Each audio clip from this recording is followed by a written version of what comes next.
Sunday, and some of y'all got to be at work in the morning, right? Some of y'all already was planning on calling out, so this didn't really matter. Some of y'all are my kind of people. You started coughing on Friday.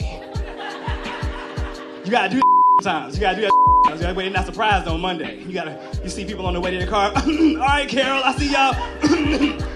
Oh, God, Lord willing, I'll see y'all on Monday. A little tickle in my throat. I always say, you can't laugh at the pain. What can you do with it? I mean, you can't load a revolver with it. Your hands shake too much. I mean, you can't punchline your car into a tree. This brother right here, man, he's an event host. He sounds like a comedian to me. Okay, he might be sneaking out here to late night open mic spots and telling a few jokes. I don't know. I might be. He might be. Okay, he is an epic event host, man. If you've been around Tuesday Versus, you know this brother very well, man. He's been around there for how long? Shoot, like 14 years. 14 years. Wow. Boy, woo. Let me tell you something, man. That is a damn lifetime almost, man. Yeah, pretty much. Word. Well, big shout out to that, ladies and gentlemen. Stumping with the big dogs here at the Black Talk. We cheap. We got to make our own sound effects. But ladies and gentlemen, the one and only Roscoe Burnems is in the building, sir. Hello. Yeah, man. How's your week going, sir? It's going good, man. It's the highlight of my evening. I'm excited. Awesome. Well, good to have you here, man. And let's just jump right into it because I just saw the clip from Traumedy, man, and that looks epic. It's something that I've never even seen or heard before. So tell us all about how this came about and what is Traumedy going to benefit for these people who come and see. So let me kind of explain what Traumedy is. So Traumedy is this collaborative effort of stand-up comedy and spoken word poetry. Mm-hmm. So I've loved both of these things my entire life. I've been doing poetry like as a profession for about a decade or so now. Mm-hmm. And just in the process of just kind of venturing outside of the normal like open mic spots and colleges and that kind of thing, I've been wanting to kind of broaden what I bring to a stage. And so my sister is actually one who's been pushing me to to do this. She's like, you're really, really funny. You should tell jokes. You tell jokes all the time. Agree. When you're on stage, when you're, doing like events and stuff. She's like, you should just, you should tell jokes. I'm like, I'm not a comedian. I'm not a comedian. I'm not a comedian. You know what I mean? It's one thing to be funny with your friends. You know what I mean? It's like, or my mama tell me I'm funny. You know what I mean? So it's one thing to be funny with mama. Mama think everything's funny. But that don't always translate to an audience. I wasn't really sure about it, but we just jumped out the window with this one and gave it a shot. But it turned out great. We had a sellout crowd. We had the screening for it. The screening was sold out, and so now it's going to be airing on Amazon Prime this month. Wow, that's big! Shout out to that. Round of applause for that. Wow, man. Did you expect this to be that big, though? No. Like plain and simple. Nah, I did not expect it. I hoped. It's a lot of hoping. My hope game was strong, okay, but my believing in it, I don't know, man. Like I thought it was good, and I thought it was a good product, but you never know how people are gonna receive it. Yeah, that's true. So yeah, so it's been getting a lot of support, and I'm really, really proud of it, and to kind of get to this level where we're gonna be streaming and opening up some more doors for like other artists, and the poets are excited because I'll be like one of the first poets on Amazon Prime, and I've been doing this for a while. So the poets are like, poetry. The comedians are a little confused, right? Because I was like, who is this? He just got here, right? He just got here. Just fall back a little bit, right? You know what I'm saying? You ain't even done a 5-minute set yet. You recorded a whole 1 hour special. Wow, that's dope. But it's all centered around. So the name of the project is Traumedy, and it's obviously this mashup of trauma and comedy, and the poetry comes from a very vulnerable place. And so does the comedy, really. Absolutely. So, but it's this great like mashup of storytelling and jokes and poems. All centered around trauma, be it culturally or on a personal level. Like I'm talking about everything. Wow. So I don't hold anything back. I don't hold anything back. Yeah. That's big, man. Congratulations to that, man. Thank you. That's huge. And like, do you think this will now give more respect, put some respect on the spoken word community, or you feel like there's still a long way to go? I really hope so. I think that spoken word has come a long way, particularly in the past like decade or so. Yeah. Where it's like showing up in more mainstream projects, it's showing up on like more albums. Yeah. Sure. And so I think obviously the next step, is streaming, right? Is, seeing it on film and seeing it in, on TV. And sometimes we hear it, like if you watch like Queen and Slim, there's like poetry happening all through that narrative, in the way that it's written. And we're all familiar with Love Jones, which, I hate that movie. Tyler Perry. So there's a lot of poetry that shows up in some of the film, but to kind of see it more on a mainstream level, I mean, I would love to see the day where like spoken word in the way that we see it at open mics and the way that we see it at shows be on Netflix and be on Amazon and next to comedians and other artists. Word. Shout out. Sounds like you have it coming for sure. So keep it up. Fingers crossed. Yes, that's the goal. That's the game plan. Word. And the Writers Den. Tell for those who don't know. See, I know what the Writers Den is all about, but for those who don't know, tell them what the Writers Den is all about. So the Writers Den has grown as well in the last few years. So we started out as just a poetry slam, and for those who don't know what a poetry slam is, it's this spoken word competition. Poets get on stage in front of an audience, including 5 judges. They pour their heart and their soul out, and then the judges give it a score. At the end of the night, we have a winner. There's usually like a cash prize involved, and so we've been doing that for a while, for a number of years. And we actually we group up all of our finalists over the series of about 6 months or so, and then we have them compete against each other one more time, and then we take those top 4 or 5, and they make a team that goes to represent Richmond regionally and nationally. And so I'm really proud to say that the Writers Den has been a top 10 team across the country for like the last 5 years in a row.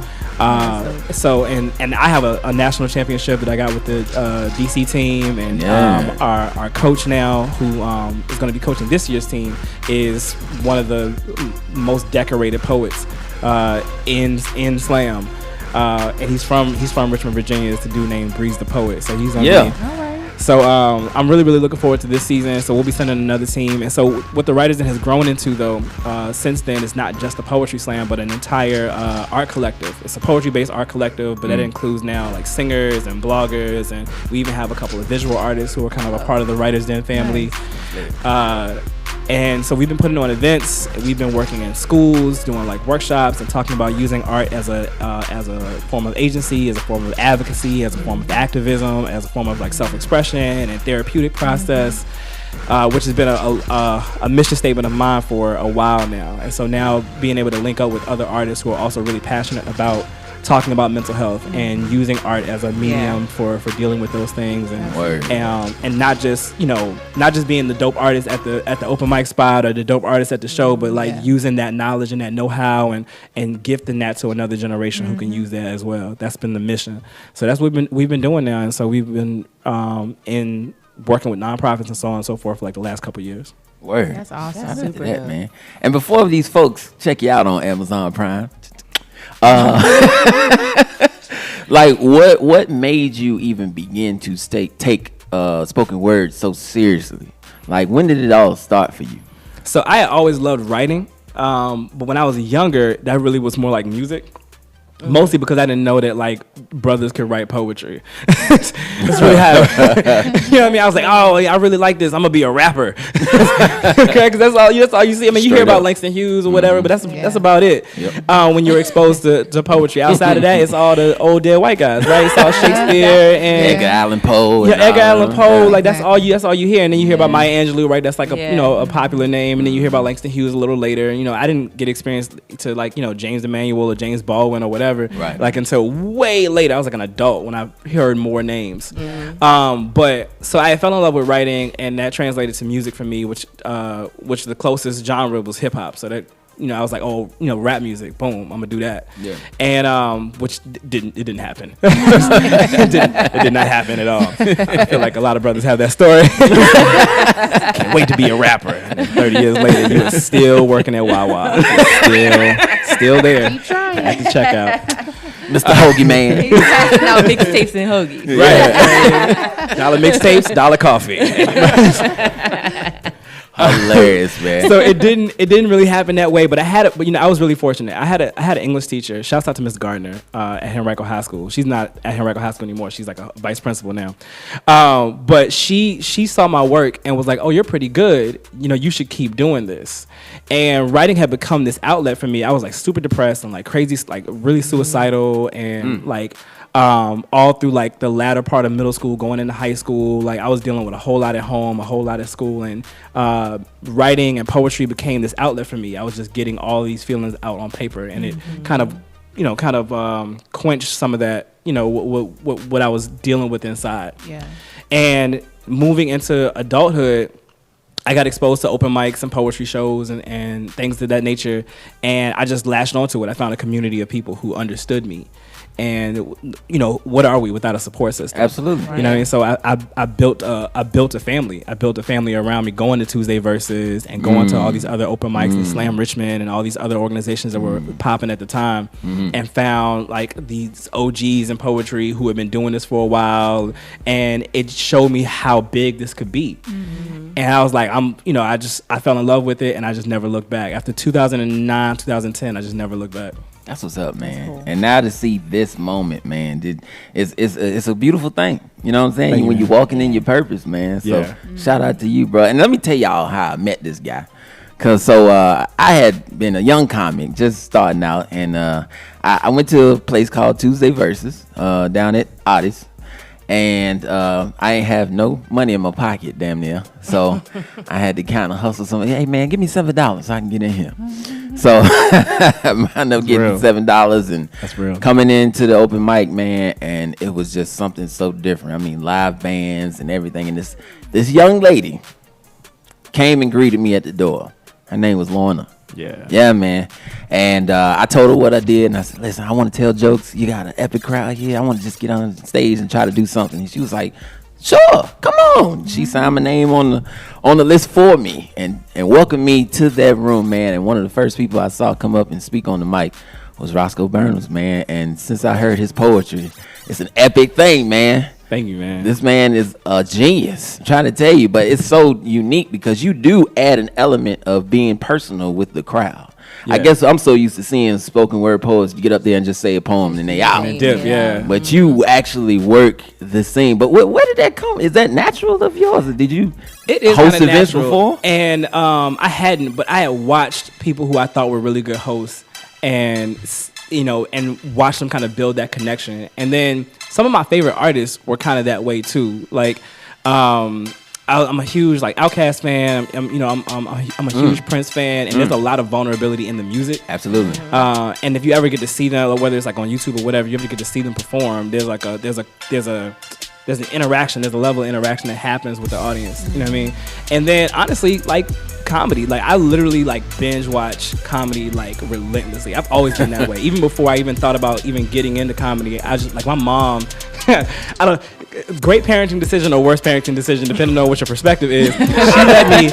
She let me watch Def Comedy Jam when I was about 9. I was about 9 years old. She had a whole box set Yeah. Oh, wow. of Def Comedy. Ahead of the game. And so, I'm watching a young Martin Lawrence and Bernie Mac and Oh, these, man. I mean, you talking about people who could work a crowd. Right. Like it was amazing to watch. Adele Givens, that's the first Classic. comedian I saw was Adele Givens. You know what I mean? Like At 9, that's extreme. but I owe her so much now. Like my mom made a great decision. She knew. She, you know what I mean? It was foreshadowing. She knew I was gonna be here in this moment. She's like, let me get him started right now. Right. But watching comedy, man, would definitely tell you how to interact with a crowd. Absolutely. You know what I mean? Crowd work is huge. Absolutely. Right, you got to build that connection with the audience. You know what I mean? Otherwise, the jokes become hollow. You know what I mean? They want to know you. They want to have a little piece of you. And man, poetry is kind of the same way. Word. So we gonna see you at the Richmond Funny Bone. That's what you're saying. I'm trying to work up the nerve, man. I've done like some little stuff, like little comedy spots, and I've like gone out of town, and there's like a little 5-minute set here. Nobody knows you, so if your jokes bomb, Of course. you know what I mean? Yeah. They can't find you. Right. You're just out of there. So, the Funny Bone feels like a different level. So I haven't worked up the nerve yet. Okay. I haven't worked up the nerve Okay. yet. We So. gonna get there. We gonna get there. Yeah. You worked up to nerve and got to Amazon. Exactly. All right, I skipped a few steps. I may have jumped a few steps. You can do it. Gotta You can come back a little bit. Well, we ain't mad at that at all, man. In fact, we are very proud of you for reaching Yeah. that point, man. Big Thank you. shout I out to appreciate that. Man, come on, man. That is awesome. That is epic, man. I'm all smiles over here, man, because it's good to see good people get good opportunities, Yeah. man. But for those who are listening to your voice for the very first time, if you can, tell these listeners where they can legally stalk you at on social media.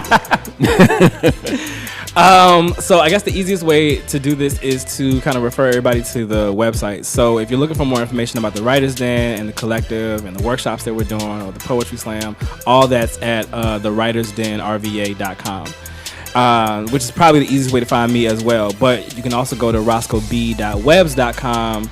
It's also like Roscoe Burnems on all social media. Word, there it is. And any events coming up? So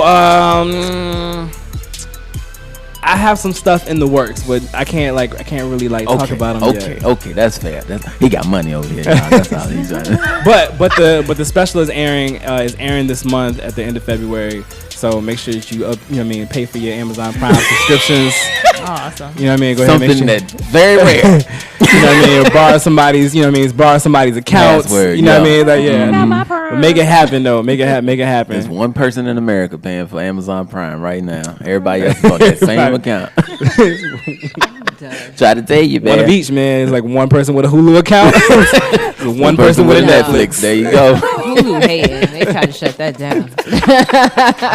Hilarious, man. Well, shout out to that, man. This is our special guest, Roscoe Burnems, man. Make sure you guys look out for him on Amazon Prime, man. I'm so proud of you, brother. Yeah. That is an epic feat, man. And look, consider this your second home, okay? I appreciate that, man. Come on through. I'm out here grinding, man. I'm trying to catch up to you, man. I've been seeing you, I've watched you grow, and you've been making moves, bro. You've been making moves, that, bro, man. So I'm super proud of you, man. You the man. I appreciate that, man. You know, I'm alright.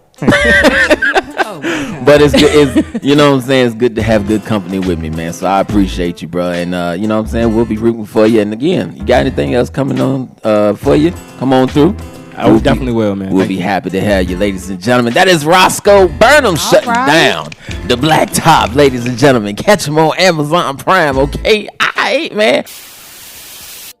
Thank you so much for watching our video. Now, if you don't mind, can you do us one more favor? Hit that subscribe button and also tap that bell notification. That way you're alerted about all of our live content, our live episodes, behind the scenes information, also live interviews with some of your favorite guests, and plus many more right here on Blacktop TV. Also, if you need more information about the show, follow us on Instagram, the Blacktop. That's DABLACKTOP, and you know me. Ha! I'm a poet, ain't even know it. I rhyme all the time. And that's about it.